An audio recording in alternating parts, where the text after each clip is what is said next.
Welcome to Rates and Barrels. It's Wednesday, January 4th. Welcome to the 2023 episodes of the show. Happy New Year to everybody out there. Hopefully everyone had an enjoyable holiday season. I know with the the airline trouble that I saw on Twitter throughout the last few weeks, it was probably a pretty miserable experience if you had to fly anywhere. I saw you attempted to fly, and that never gave up. Yeah, you just gave up. We were caught up in the Southwest Airlines imbroglio. We actually drugged our dogs so that we could take our dogs on a flight, even though they're not very good dogs. And so we had the dogs. The drugs were waiting off as our flight keeps getting pushed out 20 minutes, pushed out 20 minutes, pushed out 20 minutes. Dogs starting to wake up and look around and growl at people. And we're like, oh no, this is going badly. And then I don't know why they should have just canceled it early, but they kept thinking for some reason that they could do it while San Jose around us, which is a Southwest hub, was descending into utter chaos. People were screaming and crying and yelling, berating people. I've never seen San Jose like that. So we finally just gave up and drove down. We drove down through the rain. So it was like a 10-hour drive. And yeah, thanks, Southwest. Yeah, I get that the stress, especially when you're trying to be somewhere to see family or you're going on vacation and things don't go well. I understand being as frustrated as a person can be about that. I felt terrible for all the people who actually were there, who were working, the people that were trying to fix a problem that they really couldn't fix because they didn't create the problem. All right. Yeah. They didn't sell tickets for flights that couldn't be served. And well, it's pretty interesting. It's like a multi-layered thing. So one of the parts is that Southwest doesn't have a major hub in like a southern city where, a major southern city. So they're, like Delta is in Atlanta. If there's a problem somewhere, they can get hubs out of it. They can get people out of Atlanta. Also, when you have a major hub, as opposed to like a San Jose, you have a lot of people living by the hub, right? So there's a lot of Delta people who live in Atlanta. So if there's every problem with one set of Delta people, they usually have redundancy where there's other people that live in their hub. But Southwest is sort of spread out, and that seems brilliant at first because they're spread out to all these little mini hubs, San Jose, Burbank, like all the like smaller places.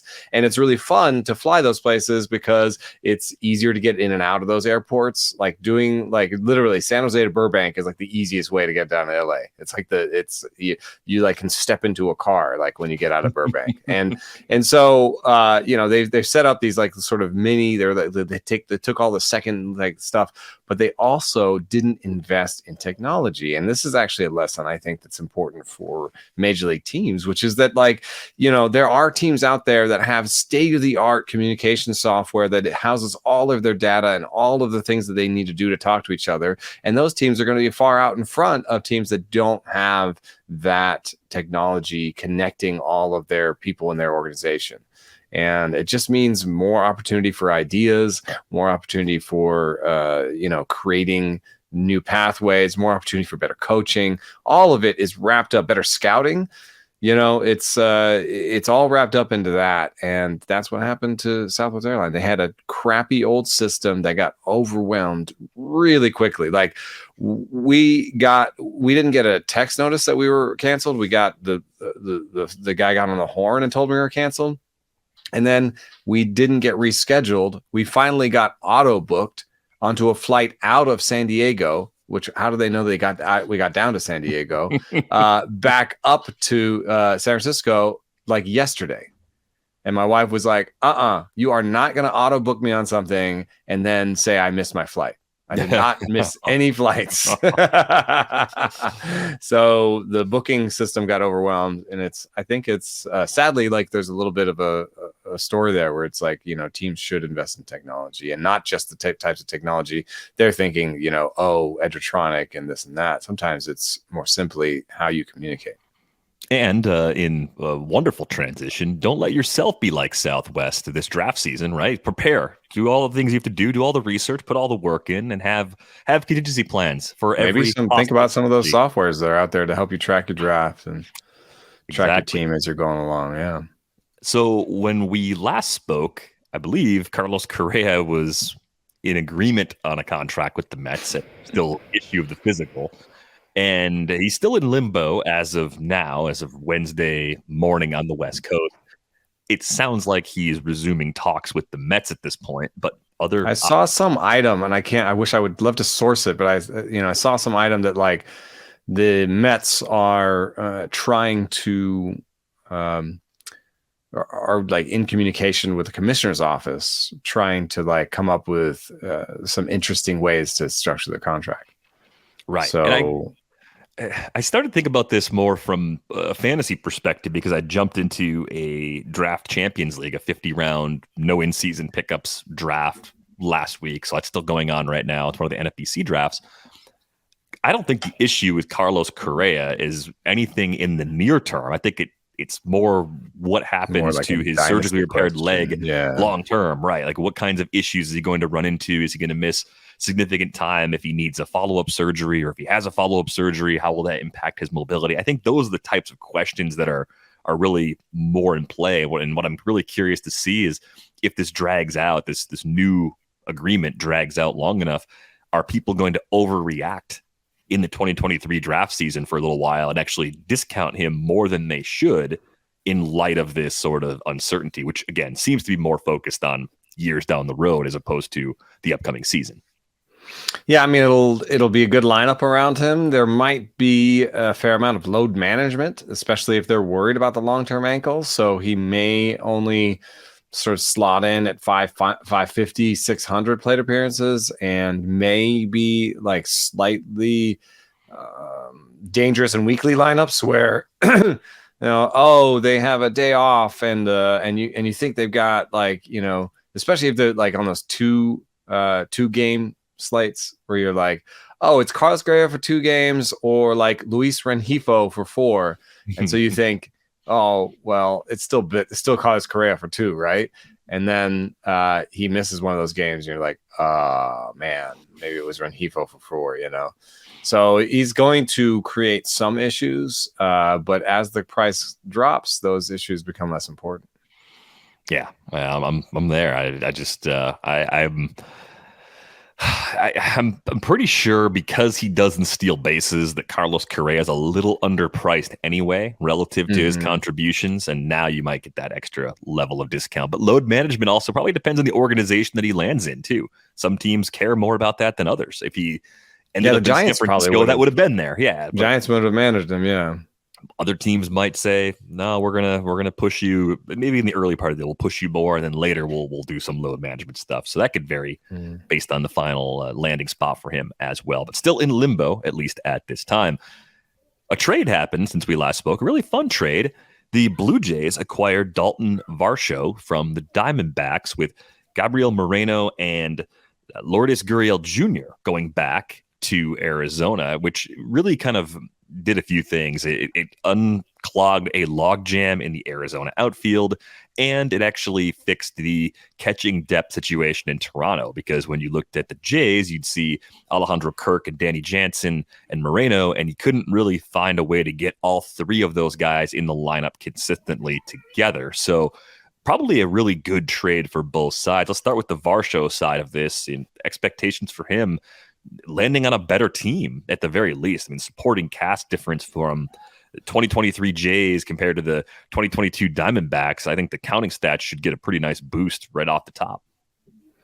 Yeah, it is interesting that I think of Toronto as a park that increases homers, and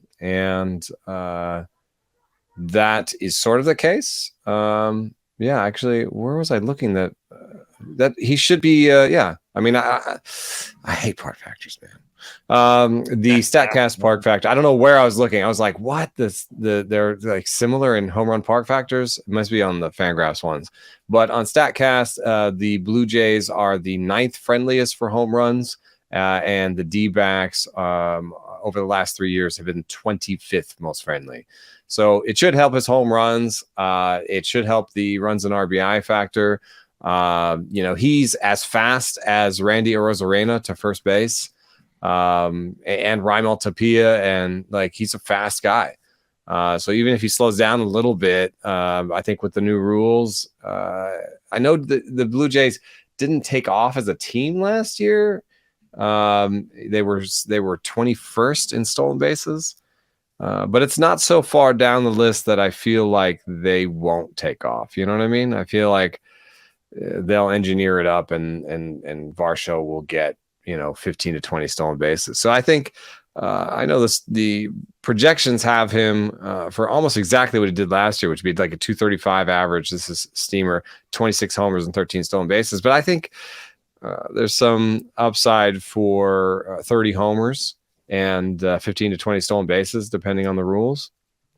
So that part's all good and gravy. One thing that I did notice was that over the course of the year, the approach to him changed, and he saw a lot more sinkers. His pitch type value on the sinker is negative, so he did not do that well against sinkers. And what I saw in the numbers was he expands off the bottom of the zone against sinkers, and righties can throw him sinkers down off the bottom of the zone. Now, that's like a strategy that's gone out of favor as people have developed swings to kind of lift the low ball. But he's not that kind of hitter, and so teams are going to be able to pitch to him with a sinker off the bottom of the zone.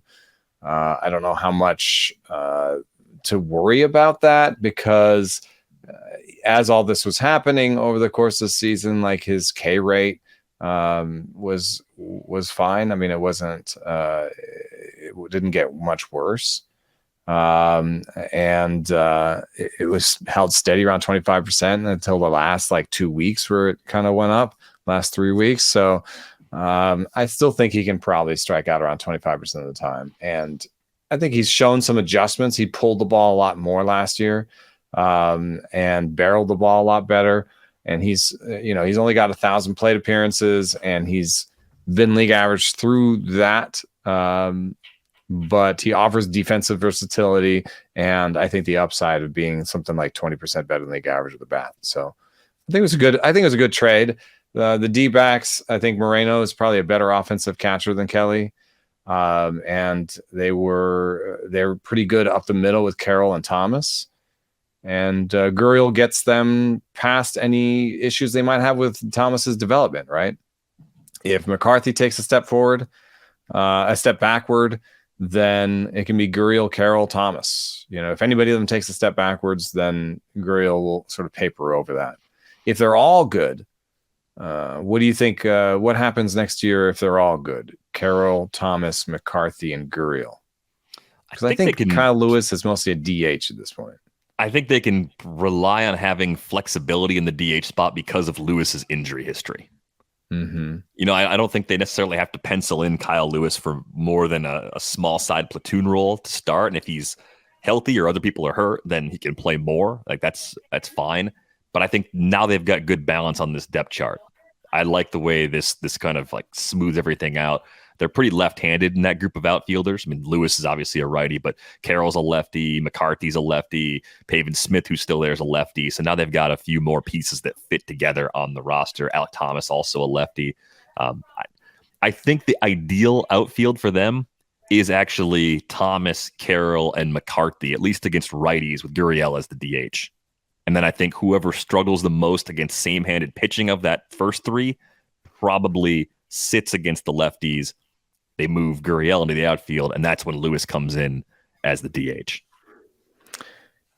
Yeah, I think there's enough. This is obviously a team that also values versatility. They bring in Evan Longoria, even though Josh Rojas could be the starter for them at third. And now that makes Josh Rojas in an interesting position. He's back to kind of utility, because Ketel Marte is probably the second baseman. And I don't know if Rojas really profiles as a shortstop. So that's a pretty good hitter to have as an extra guy. And Emmanuel Rivera is still there. So they've got backups and some useful bits all over the place. The big, and I could convince myself that this team is on the rise, right? Because we liked Ryan Nelson a little bit, the pitcher that came and debuted for them last year. Drew Jameson did pretty well. Brandon Pfaadt is pretty exciting as a minor leaguer. We love Zach Gallen. This is he's a friend of the broadcast here. Doesn't know it, but he is. Yeah, right.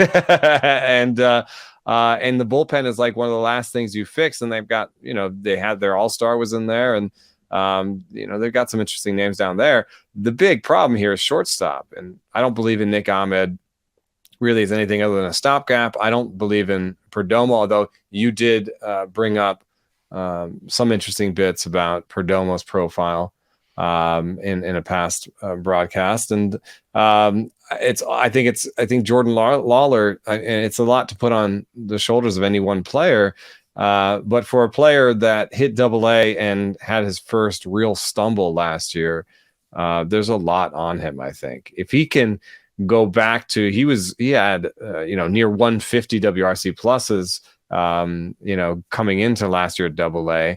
If he can get back to 130, 140 WRC plus and AA in his second attempt, I don't think he'll be there that long, especially if the D-backs are winning. That is the easiest plug and play where I see, Lawler being an extreme upgrade there. And then all of a sudden you can talk yourself into this lineup everywhere. And then you're just looking for the bullpen either to get lucky or trade or get better. So over the next couple of years, I think shortstop is where this team needs the most help.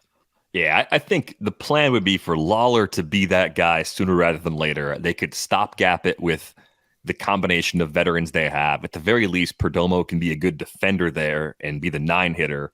If they have more offense up and down the lineup, they can live with that for a little while. I guess the question is, would you rather, if you're taking a shot in a deep league, whether that's an NL-only league or it could be a draft and hold, the situation I'm in right now, and you get to like round 40 of a league like that, and you're just looking for guys who are going to play, are you more comfortable taking the shot on Perdomo because of his glove for this season, or are you more interested in taking the chance on Lawler if you feel like you have enough playing time already locked in? Because they're sitting there right next to each other, and I've got a turn coming up, and I could actually use one more shortstop. So help me make the pick. What do you think makes more sense if you're trying to invest in Arizona's shortstop situation?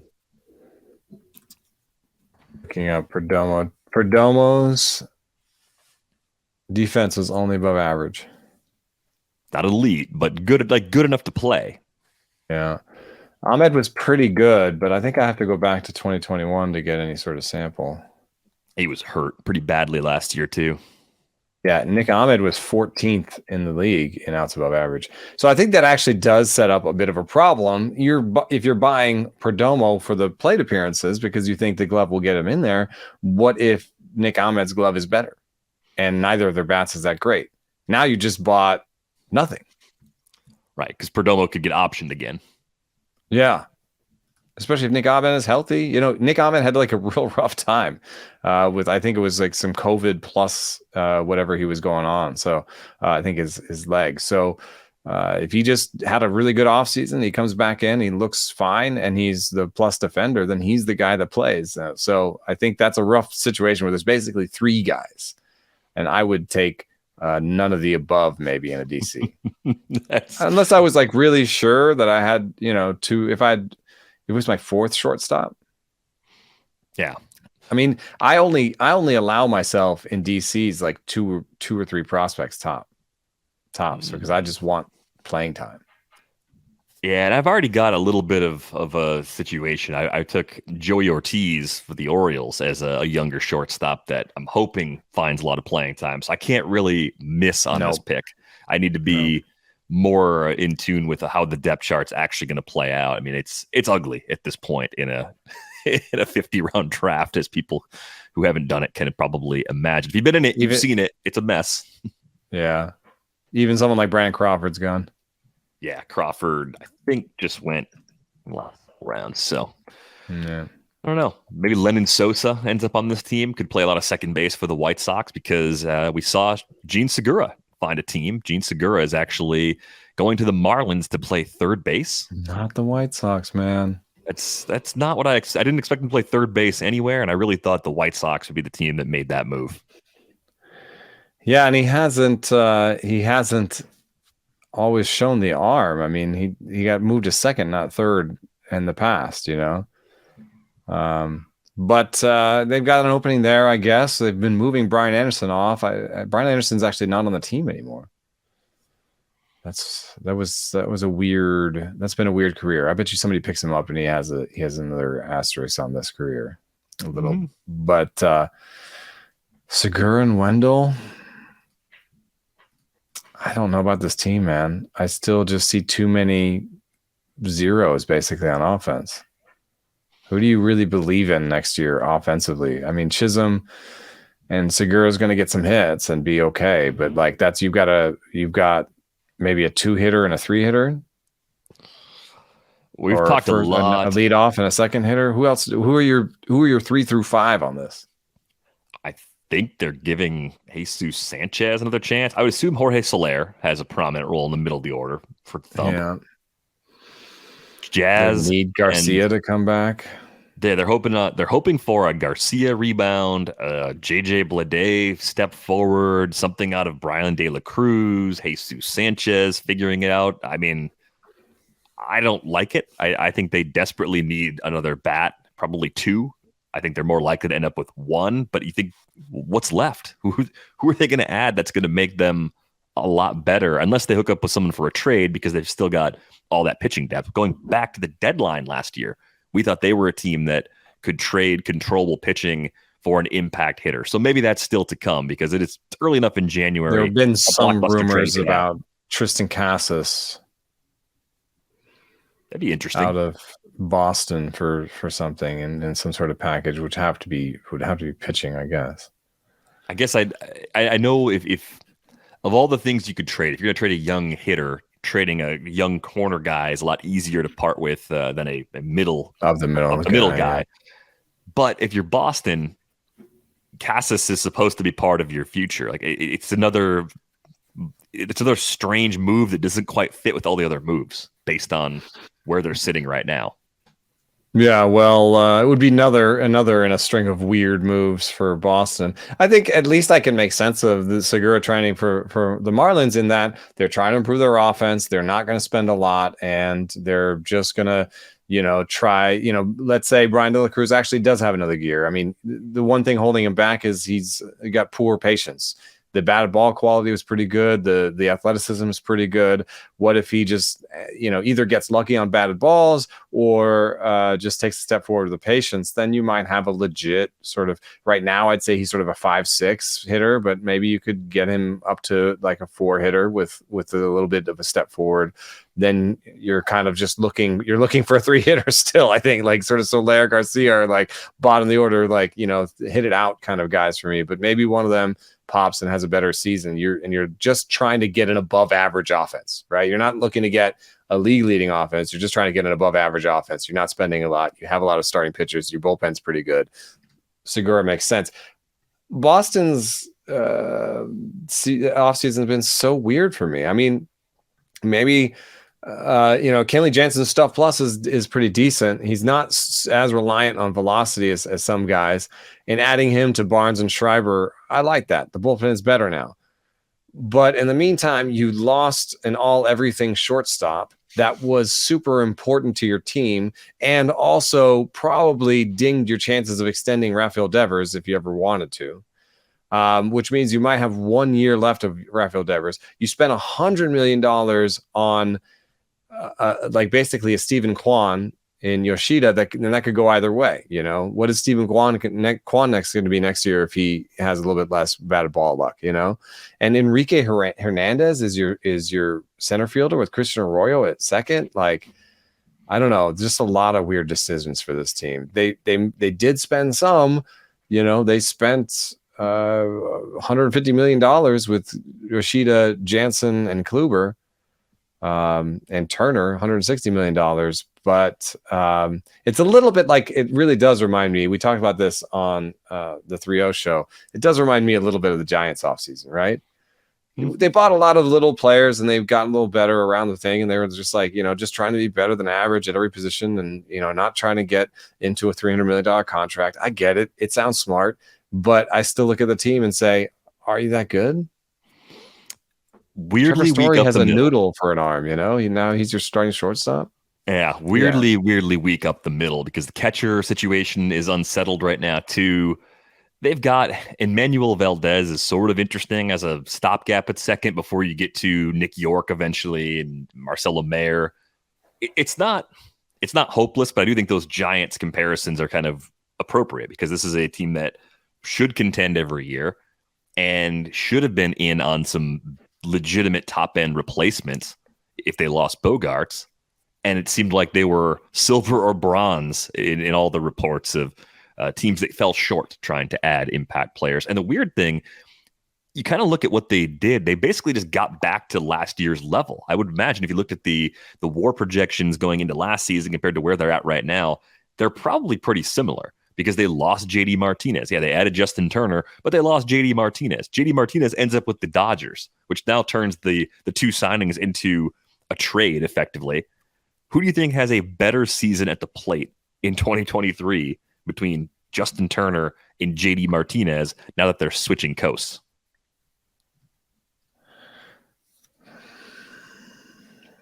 I mean, I like Justin Turner's approach a little bit better. I think Martinez will play more games.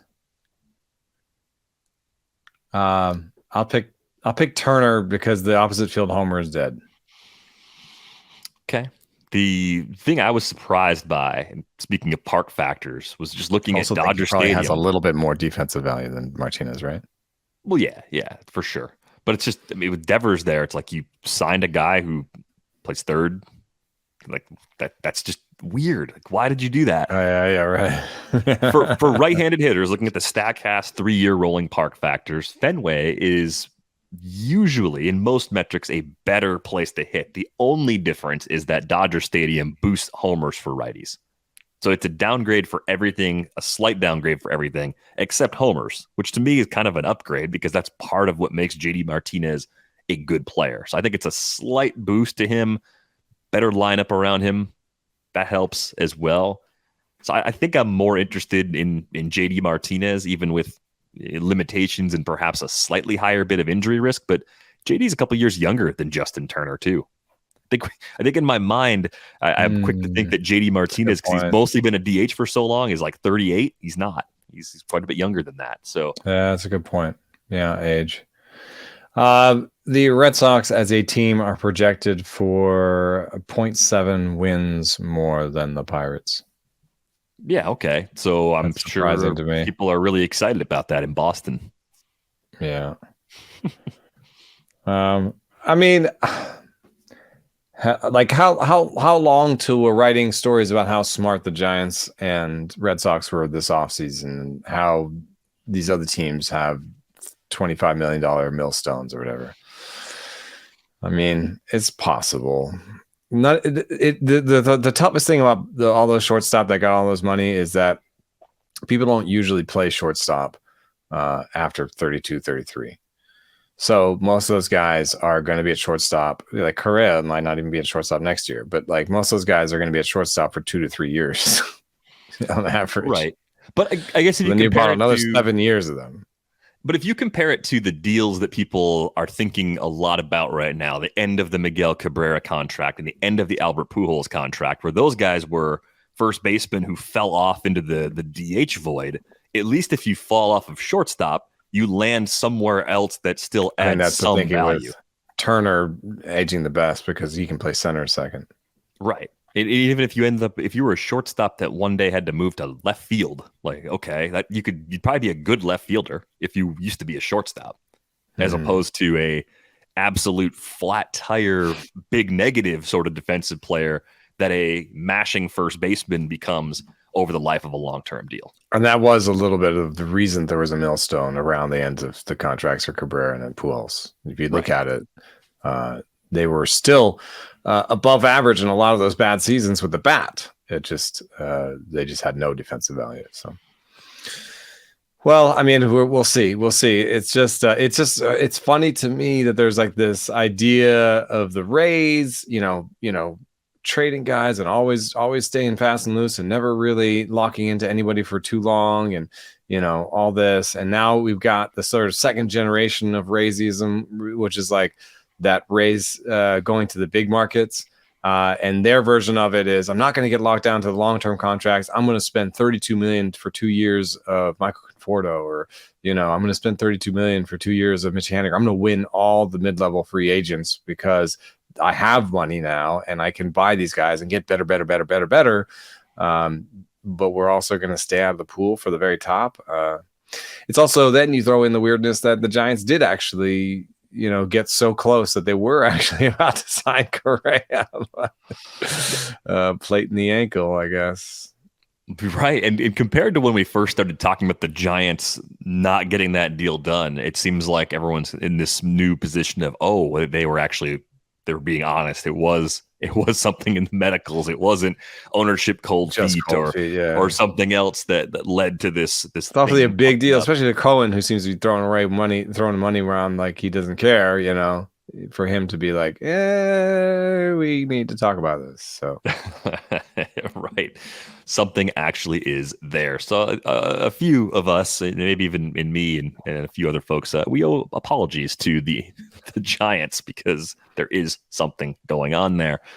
Let's talk about Brandon Drury for a second. I don't think we discussed him landing with the Angels. And I've noticed in some of the early drafts that people don't really want to buy into Brandon Drury's 2022 season. And I think part of that is that the early projections, at least Steamer, doesn't seem to want to buy into what Brandon Drury did in 2022. So I'll present this to you as more of an open question. Do you think that's right? Do you think the projection could be rightfully pulling down Drury to a reasonable level? Or do you think it's an overcorrection based on some partial seasons in the big leagues between 2020 and 2021? There's two things going on. One is sort of regression of his power, because he did have the best power of his career, but also, the best barrel rates and the best second best max EV. And, definitely in some ways you could say he earned it, but at the same time you would regress a barrel rate. If he had a career 7.5% barrel rate and last year he had a 10.5, you would regress that back to his career barrel rates to some extent. And that's what's going on there. But there's a second thing that's sort of underlying, which is there's a depth chart thing, which is they're putting him underneath 500 plate appearances. Last year he got 570. And you could think that they would sign him to be a starter and he would get 650. So, if he got 650, even at the regressed power level, he would get close to 25 homers again. So wouldn't actually play as that much of a regression. You know what I mean? Mm-hmm. But then you have to look at the Angels and sort of ask yourself, what is the plan here? Is it super sub and Rengifo and Fletcher and Urshela are going to play also as much as he is? Is someone going to win the shortstop job outright, and the other two battle it out for backing up Rendon and playing second base? Or is there going to be a clear third guy who is definitely just, we plug him in when we have nobody else? Is that Fletcher? So, is Fletcher going to be the starting shortstop and Rengifo is the, what I mean? There's basically three guys for two spots here, and one of them is going to be the loser. And that's why the depth charts puts Drury at 500 plate appearances. But if you think one of the other guys is going to be the loser, there's still some value in Drury. Yeah, so just based on where he was played between both the Reds and the Padres last year, Brandon Drury played the most at third base. 67 games he appeared at third. 27 games he appeared at second. 30 games he appeared over at first. And this is the type of player that I would worry less about on a different depth chart, because he's really a DH that has a lot of gloves. They use him at those other places. Yeah, he's not necessarily above average. Was above one above average, so he's not. My eyes disagree. I have a hard time buying that over longer stretches of time. I think he's not awful, but I would like him so much better on a team that didn't have all of its DH playing time allocated to a star. Yeah. Without Ohtani. And Drury hasn't played a lot of outfield, right? He played one game in the outfield. with I mean, the it's a Reds different last year? it's a One different inning? look. I remember Daniel Murphy, was pretty awful in the outfield. He was an okay, defender during his peak in the infield, but he just couldn't hack in the outfield. Some guys just can't really play it. Just don't see the ball that way. So seems like he's a defender if he's played that few games, and infielder. And the question of defense is, I think Fletcher and Rengifo have better defense. Yeah. So maybe it depends on who's pitching. Maybe it depends on who else is healthy. I could see the playing time. He's a right-hander too, so it depends on who's pitching. I could see where they get the playing time number from. The playing time projection makes sense on this depth chart, but then you start to think about who those other players are, and Anthony Rendon's injury history, as much as I like him, that is a problem. So for him. Yeah, but it's the kind of thing that it does make sense, but it's like you give him like basically every at bat at second against the lefty, right? That's where you start.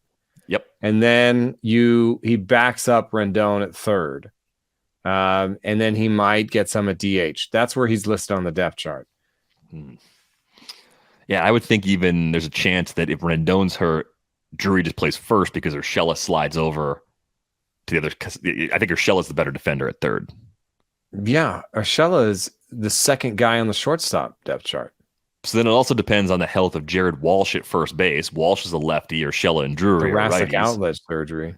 Right, and Walsh took a step back last year, and we wondered how much of that was the injury, but before he was out with it, and how much of that was just skills loss. Like that was hard to parse out. But at least they built what looks like a representative team that has a lot of. There is some opportunity for advancement based on young players. Maybe Rengifo just takes shortstop and runs with it. There are some things we like about his profile. Logan O'Hoppe behind the plate could be a plus offensive player. Walsh could get back to his old level. And then you've got the veterans and Rendon and Trout and Ohtani that you're betting on. If you got a good full year of health from them, you do well. And then you're hoping that Reed Detmers and some of their young players take like a step forward there with the starting pitching. You've improved the reliever squad. I mean, it's a representative team. I don't know. The Angels right now are 3 games up on the Giants. And basically right in the mix for around 15th in the league. So if all those things I said go right, then they can be better. I don't know how that. I think I'm not going to be heavy in on Drury though. It just seems like a little bit of a mess. The thing that I like about him though, especially in a league where you can't make moves like a draft and hold, first, second, and third base eligibility is really nice. I feel like that offsets the playing time risk. But once we get to the leagues throughout most of draft season where you have in-season pickups, I'm a little less interested because that versatility becomes less important to me in those instances than it is to me in this part of draft season. I do think the Angels did a good job of patching up those holes to the point where if they have a couple of injuries, they're not necessarily going to completely deflate while guys are on the IL the way they're built right now. That is a change from recent years. So they've done really well in that regard. In past years, we looked at them and said, if it's a top heavy roster, if these guys break, they're done. I don't think that's necessarily the case for them right now. Around the infield, especially. They can paper over some issues. Yeah. Yeah. So a couple other small hitter things just to get to in passing. I'm starting to wonder if Will Myers might be the next Brandon Drury because he ended up in Cincinnati. And when you take a look at year-over-year park factors changes, Will Myers going from Petco to Great American Ballpark is going to be one of the biggest winners of this offseason as far as going to an easier environment to hit home runs. Yeah, and as bad as it might have felt through the process of watching him age and come off a career season in 2017, Myers has been above average for all but 2 seasons of his career, and one of those was a 97 WRC plus, so it wasn't even that bad. And even though his defense has never been a plus, it's also only once been double-digit negative. So he's kind of someone that if you gave him a full season would be a league average player.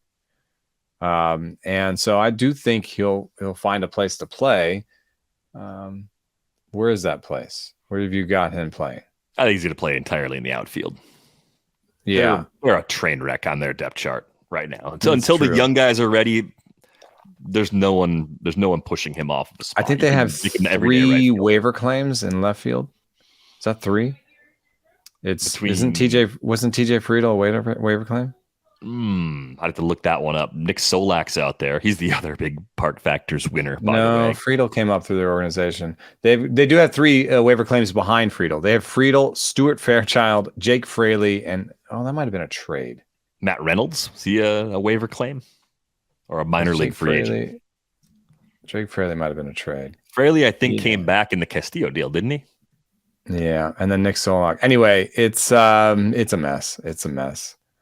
Yeah, Will Myers should get full playing time. In fact, it might be a little bit low to project him for 540 plate appearances, because I think a lot of the plate appearance lows that he's hit in the last years, one was 2020. And then last year was just a team got better around him, right? So there just wasn't playing time for him because he wasn't necessarily better than like Juan Soto, which is not going to be a problem in Cincinnati. So I could see him getting to 600 plate appearances, 25 homers, 250 batting average, maybe with the stolen base things, getting to 510 stolen bases. Like sounds like a draft day value. Where's he going? Good question. I'm going to get an ADP report going here in just a second. The other thing about Myers, he had a knee injury last year, aside from the team getting better. So that cost him time as well. And I think that also could have been part of an explanation for why he didn't run quite as much, right? Those long tail steals. But it also, does that mean he's necessarily going to come back and steal? I'll revise that stolen base projection down a little bit. Take the over on like 5.5 if that's where you want to put the line. I think he could do that. Where does he go? That's another question. Usually have ADP like constantly open too. I'm a little disappointed. Yeah, that's why I asked. I forgot to put the tab on, but I usually rely on you. Well, the draft room has him at 375. So I mean, now that he's got a team, probably closer to pick 300. But that's basically free. Yeah, I think I might take. I might have some shares of him. Good filler, and everything about his Park Factors got better with the move to Cincinnati, even though that supporting cast is understandably a bit worse. Michael Brantley stays with the Astros, so not much to get into there. But Bly Madras ends up in Houston. I think Houston's just one of those teams, when they end up with a player kind of through waivers or small trades, I'm always keeping an extra eye on that player to see if there's something in the profile that I might have previously missed. Yeah, I've always been a little bit interested in Bly Madras because he doesn't really chase balls, and he's shown in the past the potential for, like close to double-digit walk rates and a below 20% strikeout rate. So the plate skills are pretty interesting there in terms of being able to make contact and showing a good eye. The batted ball power of 4.9% barrel rate, 109 max EV leaves me a little bit shy of giving him the thumbs up in terms of maybe he doesn't hit the ball that hard, but they could use some help in center field. So I know he's played mostly right field for Pittsburgh, but if they saw something defensively that they like, there is some opportunity there for them in center field. Yeah, I was kind of curious if he could play it and just hadn't played it a lot in the Pirates organization because of other players being better suited to handle that spot. That would be his best path to playing time in Houston if the opportunity arises. Let's go to the pitcher side of some recent moves. How about Jameson Taillon to the Cubs? I think he's another Park Factors winner. If you just want to look at home runs at Yankee Stadium, if you're a right-handed pitcher and lefties have that short porch, that's a boost that's working against you. Going into Wrigley, pitching a lot of those games with the wind blowing in, that should help curb any home run concerns people might have had about Taillon.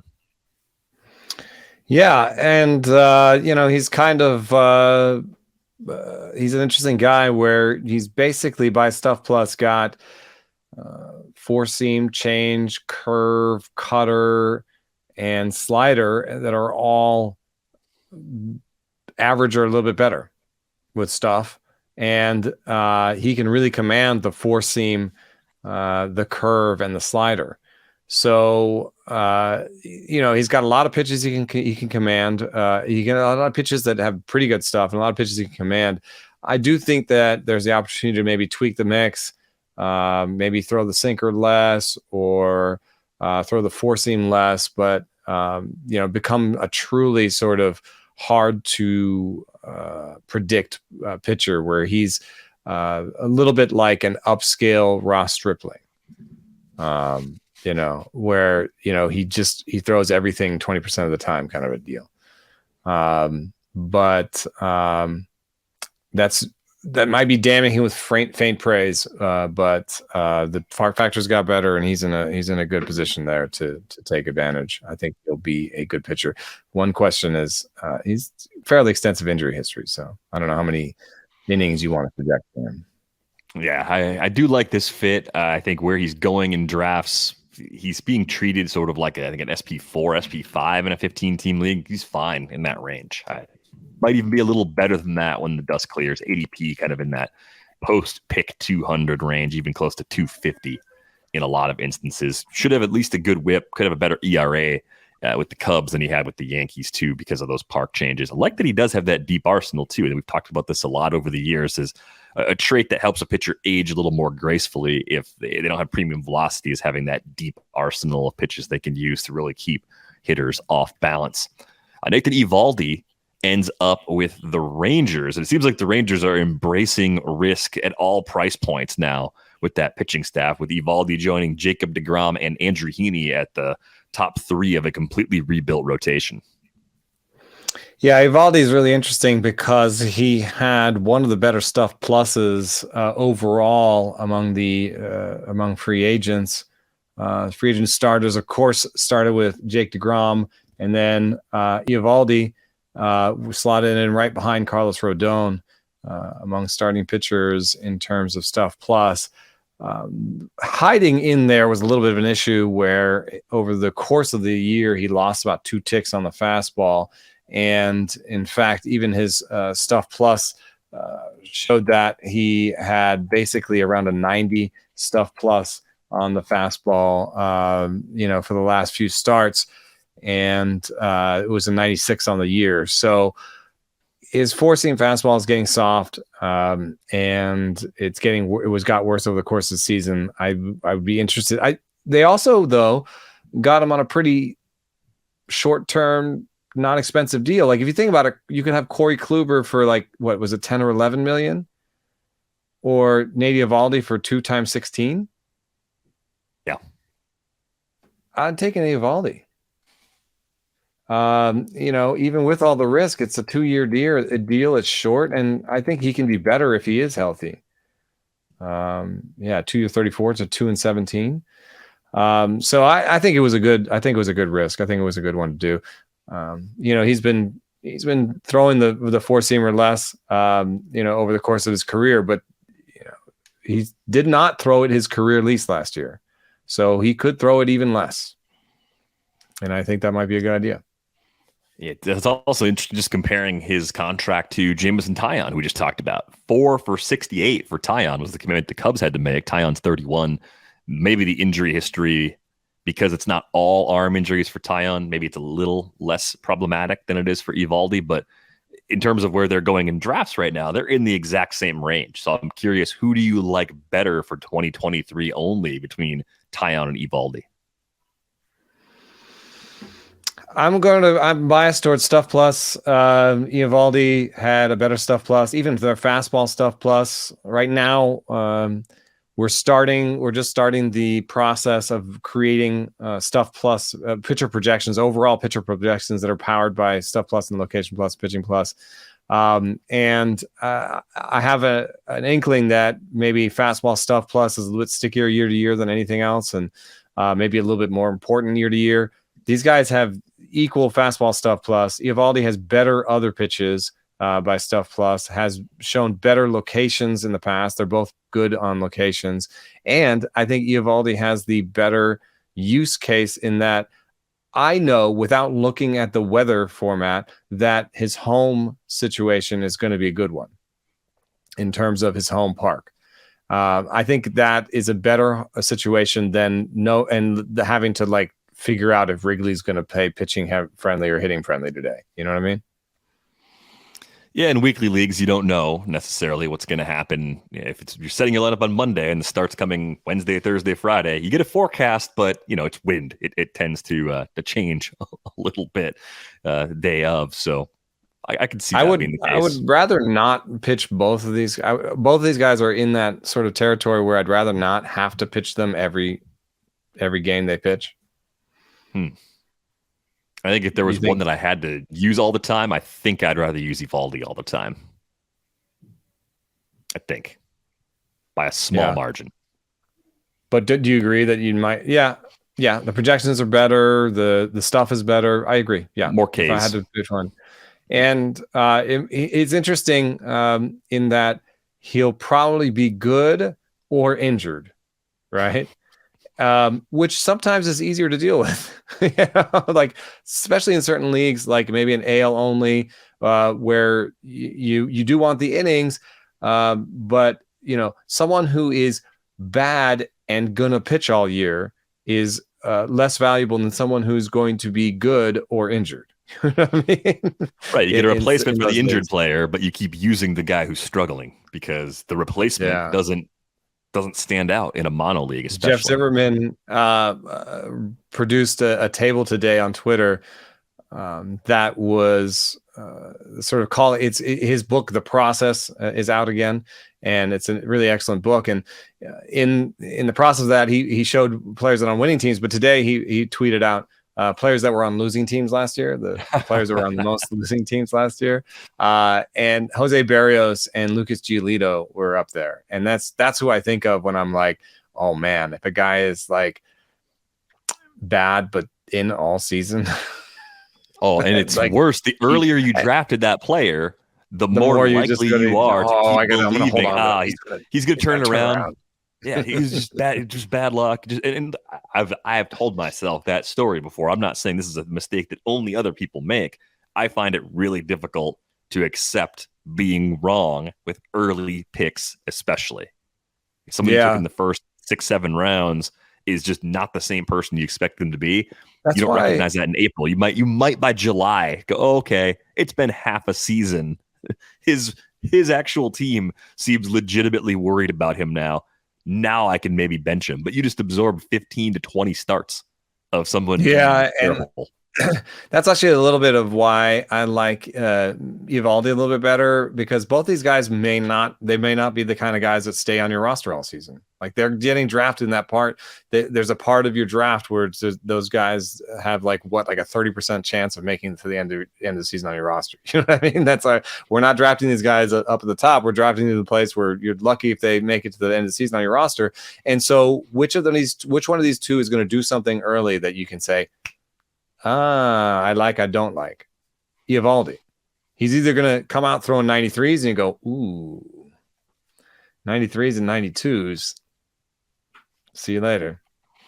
And he'd be on that list of guys. I mean, you're always looking for velo changes in either direction in spring training, but he's one you should have flagged. Yeah. Like, how is he throwing the ball when spring training begins? If he's showing plenty of life on that fastball, and don't buy the price.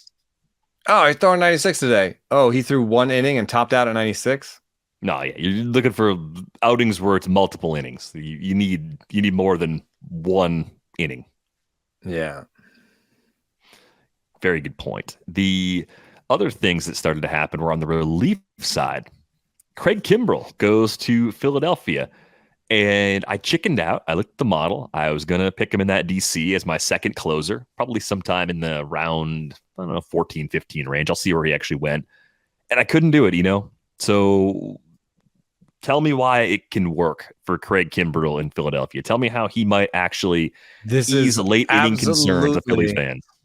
This is absolutely what the Phillies have built their bullpen on. He fits right into it. It's amazing. They believe, and this is I don't know this from inside knowledge. I know this from their moves, and I know this from the research into Stuff Plus and Pitching Plus, which is Stuff Plus is tighter year to year, is more tightly correlated year to year. Players hold on to their Stuff Plus, especially relievers, and Pitching Plus is amazing with relievers, and that's because it values Stuff Plus. And then their year to year locations aren't as important for relievers, first of all, and then if it's out, you just sort of hew closer to Stuff Plus. Think about the guys they've come in. Jose Alvarado. There are years on his ledger where he has no idea where the ball is going. He had 8 walks per 9 with Tampa Bay in 2019. 8. He had 7.6 in his first year with Phillies, and they held on to him. They didn't cut him. They didn't try to get rid of him. He ended up being a really important part of their team last year, almost worth 2 wins as a reliever, and cut his walks to 4.25. So this comes over and over again. Connor Brogdon is a guy who had some issues with control. Who's the guy? Coonrod, the guy they got from San Francisco, had 5 walks per 9 in his rookie season. Even last year, he had basically 5 walks per 9. They bet on bad command, good stuff. They've done it over and over again. They did it again with Kimbrel, because Kimbrel's stuff was still pretty good last year. And they're going to slot him in. I can't tell you where, because I don't know what his command is yet, And I think it's going to be a sort of tight spring for people who have drafted Craig Kimbrel, because I really like Sir Anthony Dominguez. And all things being equal, I think I would give Sir Anthony Dominguez the closer ball, just on talent, But they gave Kimbrel $10 million. They'll keep Sir Anthony Dominguez cheaper if he's not the closer. And if Kimbrel comes in and can locate the ball, then he's their closer. So Anthony Dominguez gets the 4, 5, 6 guys in the 7th inning. Yeah, I think as draft season rolls along, there's a possibility that Kimbrel could creep up though to pick 150. Right now, he's outside the top 200 in January ADP. We're talking about 3 drafts, so it's not very firm. I think we could see Kimbrel end up in more of a toss-up where you're looking at Kimbrel. I mean, Camilo Doval, because of the Taylor Rogers edition, is now a little bit uncertain, because we know the Giants want to mix and match. We could see 2 or 3 guys splitting up 40 saves for the Giants. It could be 20-10-10, or it could be 35-5. There's lots of ways this could play out. I think Kimbrel's more in that group right now of probably has the job, probably has at least a bigger share of a share initially, if that's how it plays out. And ratios are kind of comparable to your Scott Barlows, your Dovals, the guys that are in that 150 to 200 range overall, which is, it's not a fun place to live as you're looking for closers. Yeah, either way, it's he's not a closer 1, and then if you're buying him as a closer 2, you're buying a high-end closer 2, I think, in terms of price. That's what you're talking about, right? That's sort of a high-end closer 2. And a high-end closer 2, I think, is a bad deal.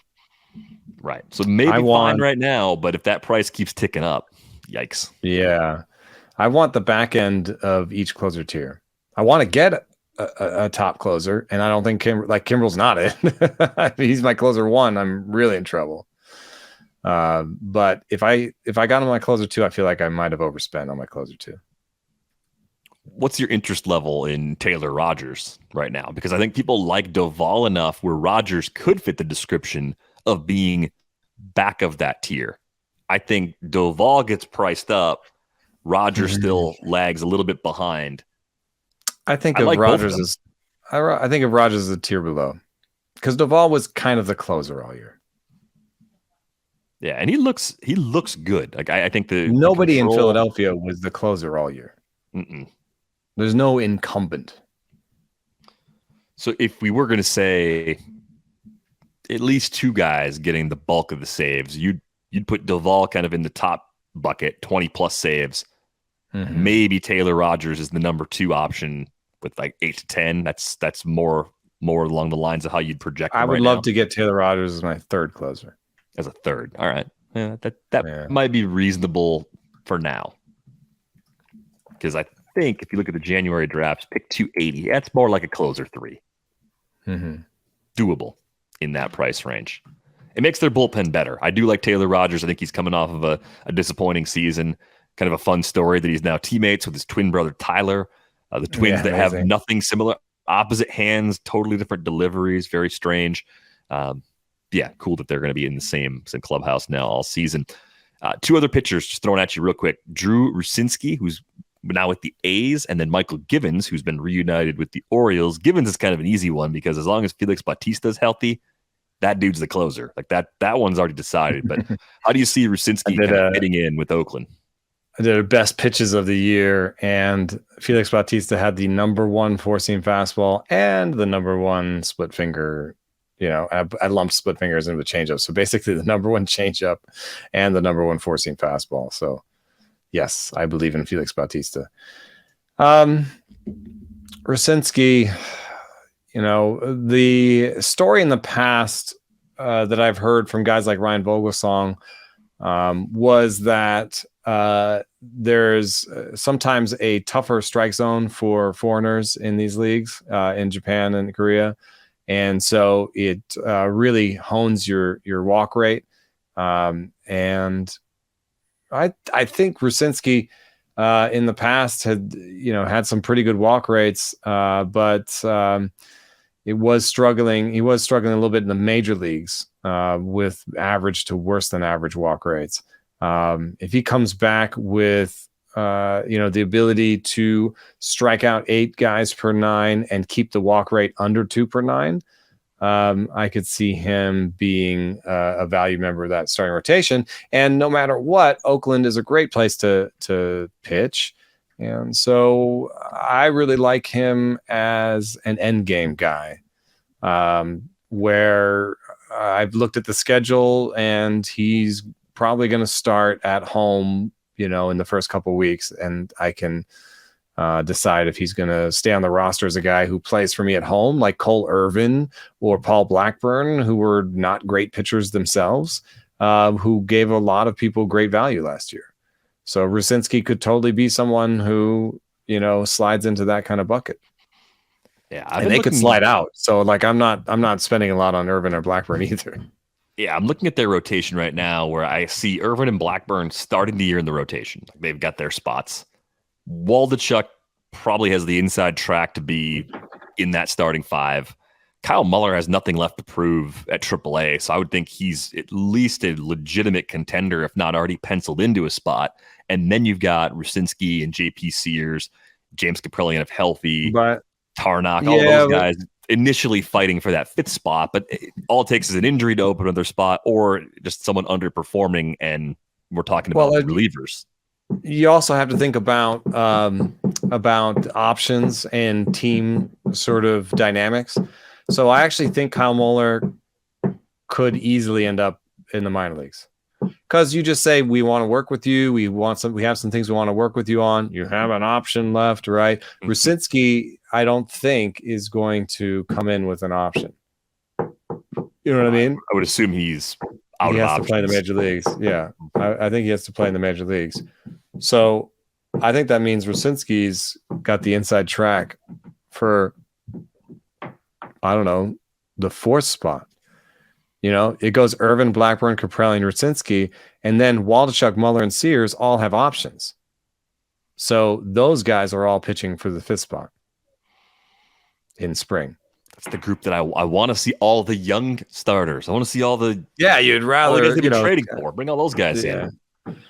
Yeah, but I think if they're bad, they're set it up so that if they're bad again, and looking at this lineup, I would assume they're going to be bad again. They will have plenty of starting pitching available, and starting pitching in season is usually in demand. Yeah. Although it's not the kind of starting pitching where you get like their best prospects. I don't think any other team is like, ooh, we're going to give you, a top 10 prospect for Irvin, Blackburn, or Kaprielian. It reminds me a little bit of the situation the Tigers were in years ago with Matthew Boyd, where they were kind of rumored to be shopping him. They never did. He got hurt. Didn't really work out. Same kind of thing with John Means. Means got hurt for the Orioles, where it was like, oh, there's years of control left, so he might bring back something. It's like, they're not going to get the windfall that they want. I guess the thing that makes the A's different, they seem to value quantity over quality, so maybe they'd be more willing to work something out. Interesting guys. Right.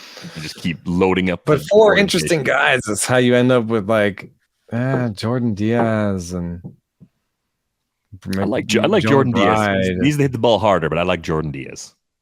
Yeah. Like, name an A that you like. Capel. I like Ramon Laureano. I still like him. I like Capel. Connor Capel. Connor Capel, 17% strikeout rate last year. Maybe he strikes out 18-19% this year. 8.5% walk rate last year. He could walk more. He's been walking more in the minor leagues. 7% barrel rate, 109 max EV. Not amazing, but he has put up like sort of near 200 ISOs. So, and he can run a little bit, and he can play defense in the outfield. I think he's going to play most of the time. Yeah, he's probably a good lefty. Really, really late target for some of these deeper leagues that people are in right now. Should see if he's available. Has a lot of ways to become a useful contributor for us for fantasy purposes. Maybe that'll be a segment like once a month. Name an A that you like. Just name one. Oh, man, the roster's changing all the time. Sorry, so fans, that's true too. It'll be a new segment every 30 days. Well, these guys weren't here before, so that's a little exciting. Vaguely condescending. I mean, it's not meant to be mean. It's rooted in truth. Fun. Yes. It's just rooted in Oakland, rooted in truth. I think on that note, we are going to sign off for the day. You can find Eno on Twitter at EnoSaris. You can find me at Derek Van Riper, Rates and Barrels at theathletic.com. If you got emails for a future episode, I think on our next episode, I wanted to focus on some of the broader draft season trouble spots. So if you've noticed anything in early drafts, an example is the outfield pool seems to be thin. That is something we've seen a lot of people tweet about and write about and mention so far. Observations like that, we'll address some of those. And we've got our position preview series starting up in the near future as well. Got a little space from the position review series from 2022. We're closing in on position preview season for 2023. So that's going to do it for this episode of Rates and Barrels. We're back with you next week. Thanks for listening.